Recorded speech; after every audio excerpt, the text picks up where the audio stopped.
Good morning বন্ধুরা, কেমন আছো তোমরা? নিশ্চয়ই ভালো আছো, আমিও খুব ভালো আছি। আজকে হলো না একদিন, আজকে হলো বৃহস্পতিবার।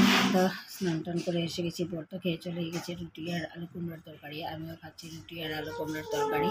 আর মেয়ে তো কখনই খেয়েছে, আর খুব খিদে পেয়েছে। এখন খেয়ে নিই, তারপরে দুপুরে কী রান্না করছি নিশ্চয়ই তোমাদের সাথে শেয়ার করবো। তো চলো ব্লগটা দেখতে থাকো আর সঙ্গে থাকো, আশা করি ভালো লাগবে। আর আজকে একটু অল্প অল্প রোদ্দুর উঠেছে, তো চলো দেখতে থাকো আর সঙ্গে থাকো। কাপড় টাপড় ধুয়ে স্নান টান করে এখন আসলাম, এসে এখন করছি ব্রেকফাস্ট। তো এই আর কি, তো চলো দেখতে থাকো সঙ্গে থাকো। তো ম্যান্ডালা পেন্টিংয়ের জন্য আমার মেয়ে ইয়েতে মিশো থেকে আনিয়েছে একটা স্ক্র্যাপ বুক। এই যে এটার মধ্যে স্ক্র্যাপ করবে, আঁকবে ম্যান্ডালা পেন্টিং। তো তার জন্য আনিয়েছে এই বুকটা। তো এখন আসলো, ভাবলাম তোমাদের সাথে একটু শেয়ার করি। এই বুকটা দাম নিয়েছে 110 টাকা। তোমরা যদি আর ইয়েতে এটার অনেক অনেক দাম। তো চলো ব্লগটা দেখতে থাকো আর সঙ্গে থাকো। তো আজকে কী কী রান্না করছি দেখাই।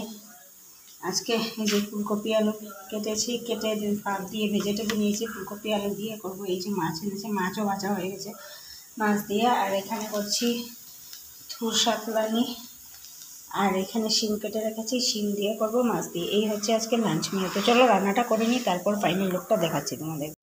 রান্নাটা কিছু হাত বানানোর পরে আসলাম তোমাদের সামনে। এই যে থুর বাটা, আর এখানে চাটনি, টমেটো, আর এখানে হচ্ছে মাছের চচ্চড়ি শিম দিয়ে।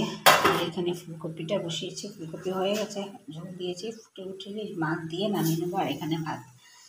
আর থুর বাটাটা গরম ভাতের সাথে খেতে খুব ভালো লাগে, তার জন্য। তো এখানে গরম গরম ভাত হচ্ছে, আর এই যে ফুলকপি তরকারি। তো চলো দেখতে থাকো আর সঙ্গে থাকো। তোমাদেরকে একটা রেমেডি দেখায়, হোম রেমেডি, যেটা চুলকে অনেক সুন্দর সফট অ্যান্ড শাইনি করে। তো এর জন্য আমি এখানে কতগুলো পেঁয়াজের চোকলা নিয়ে নিয়েছি, পেঁয়াজের খোসা যাকে বলে। তার মধ্যে এক গ্লাস জলের মতো, তার মধ্যে নিয়েছি মেথি।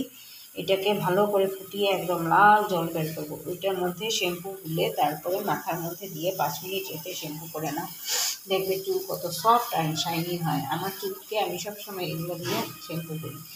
তো তোমাদের কাছে একটা ঘরোয়া টিপস আমি বললাম, যেটা দিয়ে আমি শ্যাম্পু করি সবসময়। তো তোমরা যেহেতু আমার বন্ধু, তার জন্য তোমাদেরকে জানানোর ইচ্ছা করলো, তোমরাও করে দেখতে পারো। তা আমি যে হোম রেমেডিটা বানাই শ্যাম্পু করার জন্য, এটা তোমাদেরকে একটু ভিডিও করে দেখালাম। তোমাদের ইচ্ছা করলে এটা দিতে পারো, মাথার মধ্যে অনেক উপকার পাবে, হেয়ার ফলও কম হবে, ড্যান্ড্রফও কমে যাবে। যার এর মধ্যে যেহেতু মেথি আছে আর পেঁয়াজের খোসা, তো পেঁয়াজের রস তো এমনিতেই চুলের জন্য ভালো। তো চলো আজকের মতো এতটুকুই। এখন এখন তো ডিনার রান্না করছি, ভাত ঝোল তো করেই নিয়েছি আগে। তো এখন ভাত রান্না করছি। তো চলো আজকের মতো tata, bye bye, take care and good night.